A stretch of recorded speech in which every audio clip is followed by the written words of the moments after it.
Evening, everybody. How we doing? How we doing? So, gonna be doing a recap of today's price action and the trades that I took today. So, just kind of give you a brief overview, right? Um, my context for today, right? Coming into the day, we were respecting a 4 hour, right? If we can just remove all our drawings here, we were respecting a 4 hour gap, right? So, we're respecting this 4 hour gap, right? Coming into today, which is Monday, so this is session reopen right here. We're expecting this 4 hour gap, right? Obviously, I was aware. Okay, there's this 4 hour gap here. So if you invalidate that, then we could be bullish for the day. If you look at the daily, right, we were also expecting a daily gap. So daily, respecting a gap. 4 hour, come on, there we go. Respecting a gap as well.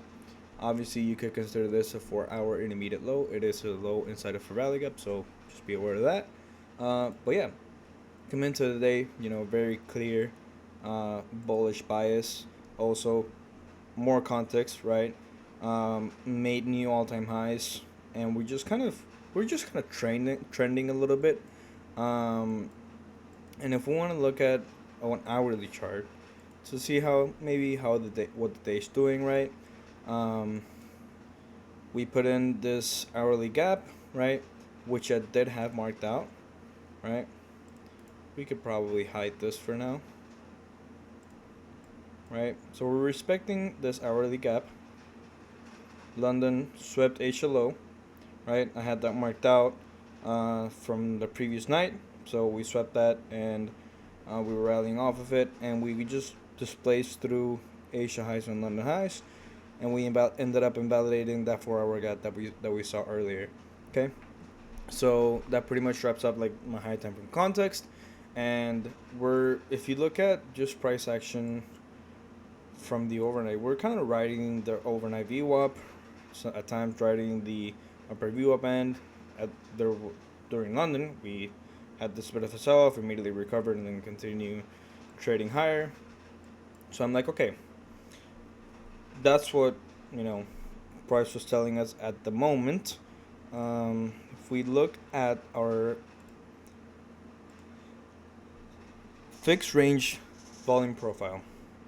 So just the volume profile for the current session, which just includes, the current session to where we are now, right? We are holding this low volume node. So this is a clear low volume node, right?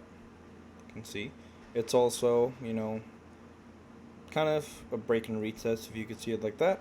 Um, a break and retest of these highs, of London highs. So yeah, it's just a low volume node. I believe it's also a series of 15-minute gaps. Yeah, there's a gap here.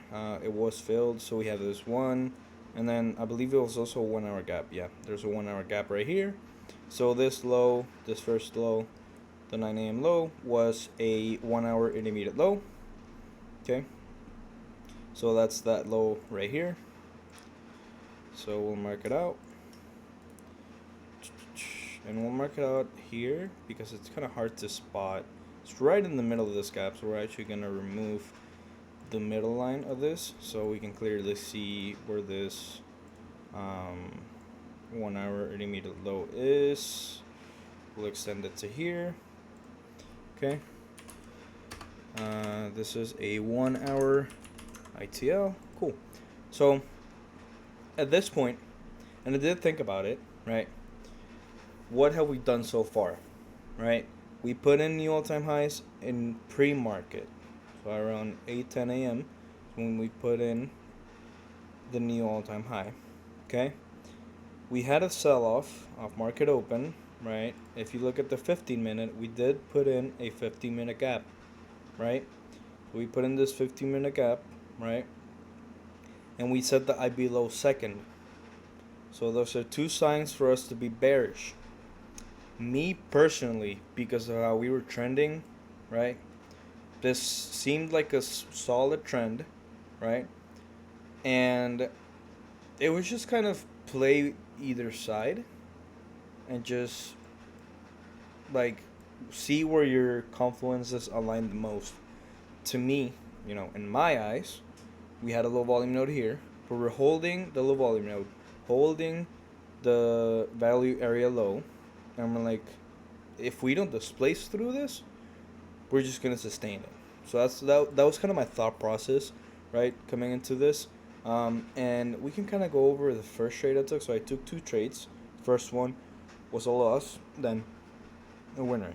Okay, so I believe the next trade was somewhere around here.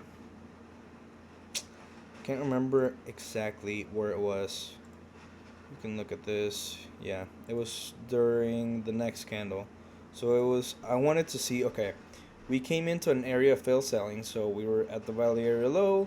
We were, kind of respecting this wick. I saw it as an area of failed selling that I saw on Bookmap. And I also saw that CVD was heading lower, but we weren't pushing that low. So I'm like, okay, let's see how the next candle prints. Since I saw this, we didn't push that low. We're close to it, sure, right? You can even measure how close were we to pushing this low. 5 points. Maybe I should have been more aware of that. That's fine. But I took my first trade off this. And I was aware that I was trading the retrace of the IP. My initial target was this one, right? But I wanted to target higher. I just wanted to be, this could be a banger trade. And I ended up getting stopped out immediately on the next candle. Boop. Right there. Okay? So if you look at the replay, right? I entered, adjusted to where I actually entered, and I was targeting IP high, and I'm like, we might actually not break IP low. Boom. I end up breaking it. What happens here?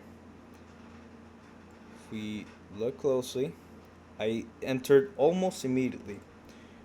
And I'll explain why. Okay? For starters, if I go over here, we can look at, where's it at? Right here, Bookmap.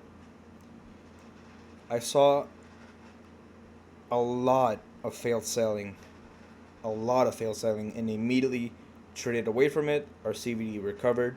So I saw all that failed selling, and I'm like, okay, this is a sweep of the intermediate low. Okay? So it's a sweep of the intermediate low, and I entered. Can't remember exactly what my execution was. I think it was 133.50, if I'm not mistaken. Let's see, I adjusted it, yeah. 133.50. So, I entered 133.50 somewhere on here. So, in the process of this candle printing, and I was targeting this for a solid 2R. Okay? And this candle printed. I'm like, okay, cool. I'm probably on the right side of this trade. So a few things here. Okay? So price looked like it was holding the value area low, the low volume node, and the fair value gap, because it was also 1 hour fair value gap. And we swept the intermediate low. Not only that, we actually ended up putting an SMT here. If you see, ES didn't sweep it, or it did?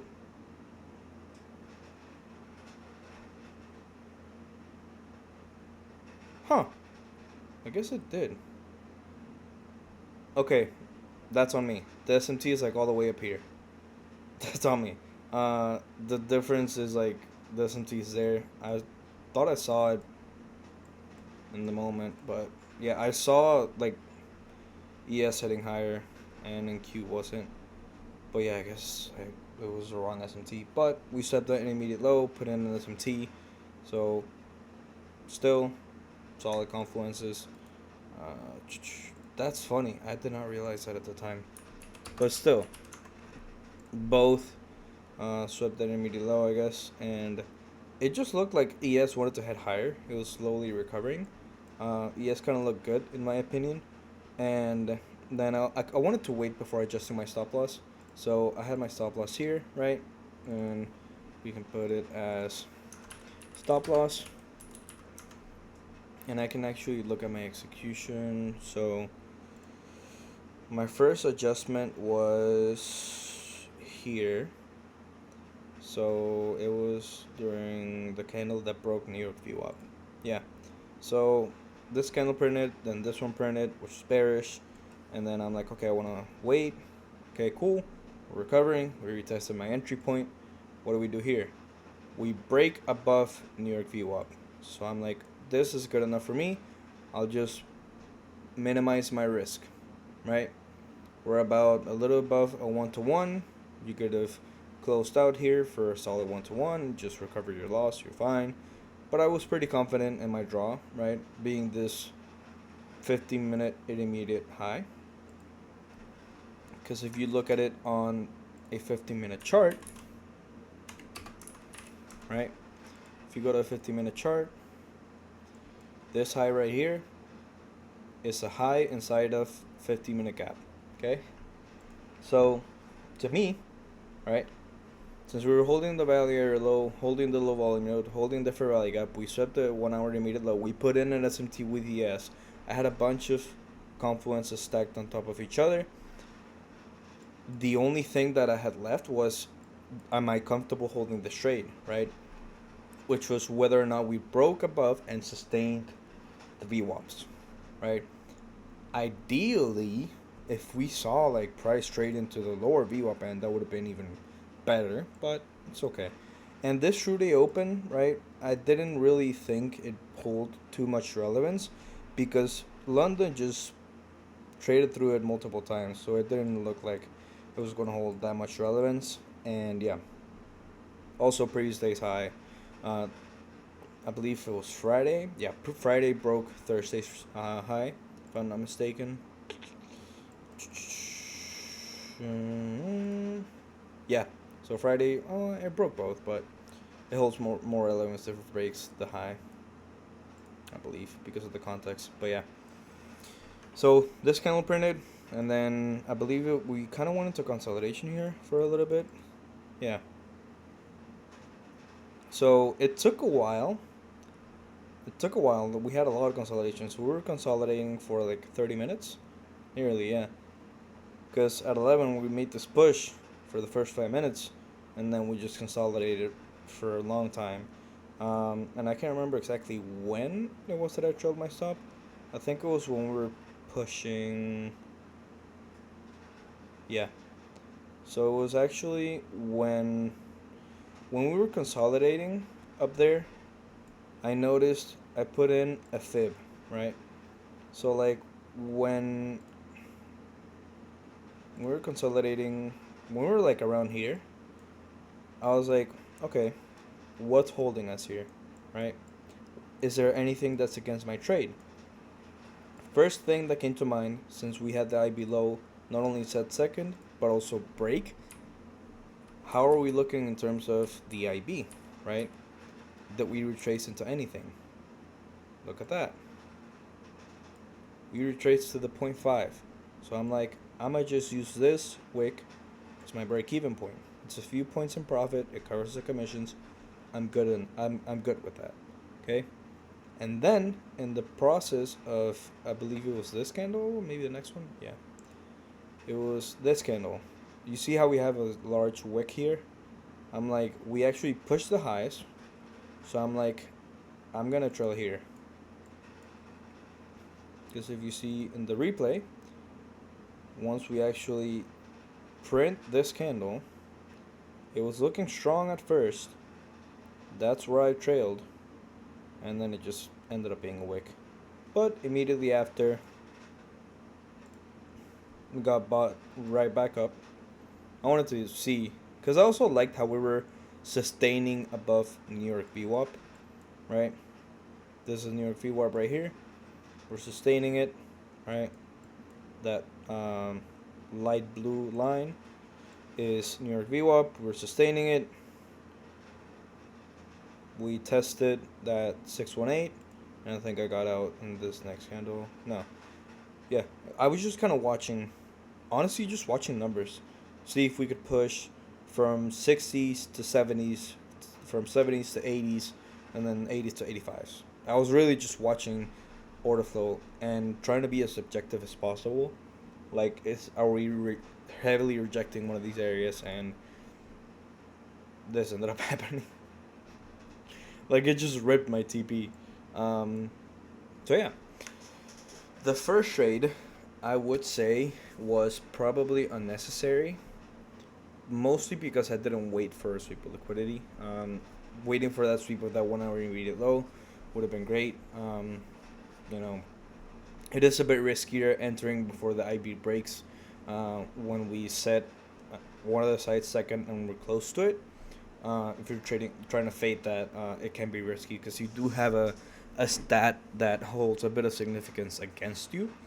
But I was aware, like I wrote down in my notes, I did a good job in acknowledging that I was trading the retrace of the IB. But I also feel like I did a pretty solid job in aligning my order flow confluences with my technicals, right? So we had the 1 hour immediate low and the fair value gap. What else did we have? Value area low. We were aware of our VWAPs. We had a low volume node. So low volume node, value area low. Um, what else was there? We did good use of bookmap. We were aware of our VWAPs. We were aware that we were kind of holding this overnight VWAP. I wanted to be aware of whether or not we were gonna sustain below it, right? So this candle, the first candle that printed after I entered, was pretty important to me, and it helped me be confident in my trade because we immediately recovered above overnight VWAP, then got back below it, and then immediately recovered. Like we just wanted to stay above that overnight VWAP. Then the only thing left for me to be more confident in the trade was seeing us sustain above New York VWAP, and then I put in the fib to just watch for fib reactions. Um, the point 0.5 helped me go break even, and then that little push that we got that ended up being a wick helped me, put my stops in profit. And then I think that was my final trail. I was just wanted to hold the final TP. But this trade took about an hour, I believe, because I entered at 10:45, exited at 10:45, or in the probably like 55 minutes, something like that. Um, so pretty close to an hour. Very patient. I think I did a pretty solid job in staying patient. The only thing is, could have waited, could have avoided the first loss. Just wait for that the sweep of that immediate low. Um, so yeah, that's about all I can say about that because um, I guess another thing that maybe could have done was extend my TP. Maybe I'm like, yeah, we're gonna break IB high, right? Maybe go for a higher RR, just trail more aggressively. Maybe you're like, okay, maybe you trail to the space, maybe to like right here, or something like that, and then play it out, get a retrace. You're like, okay, I want to see us break this high before I trail, and then your TP hit. Obviously, it's a longer trade. You would have had to waited almost 3 hours, like 2 hours and 40 minutes, something like that. 2 hours and 35 minutes, I think. 15 plus, yeah, 2 hours and 35 minutes. So, if you're comfortable holding for a trade for 2 hours, for more than 2 hours, then go for it. But I was good with 1 and 2. I was also in drawdown, um, so that's another thing, right? Being in drawdown, you're like, you know, if you're in drawdown, you don't want to just leave money on the table. You know what I mean? Like, you want to take what you can get, take your piece of the pie. This trade let me recover my loss and end the day green, right? So I'm actually in profit still. Still have my full buffer on the eval. So you gotta even target all-time highs, right? That ended up happening at like 2 or something. Yeah, 2:30. Like, it's an insane 4R 100-point move, but guess what? I'm good with a 2R. A 2R is more than good enough for me. And I believe I even risked less than my full size. So obviously the winner wasn't as big, but it was still big enough for me to recover the initial loss and make some more. So yeah, honestly, pretty solid trading day. In my opinion, did a pretty solid job in not only staying patient but also just aligning my confluences. I will call myself out for just being a bit irresponsible because I did wake up late. I was pretty tired. Had a really busy weekend, so yeah, not the best in terms of that. Um, but yeah, other than that, I did a pretty solid job. Pretty great trade. Um, and just I can always be better. So we're gonna keep improving, keep trying to be better, because it's always, it's constant improvement. Gotta keep grinding, gotta keep uh, journaling and all that stuff. So yeah, that pretty much wraps it up for me, and hopefully I'll catch y'all on the next one. Yeah, peace.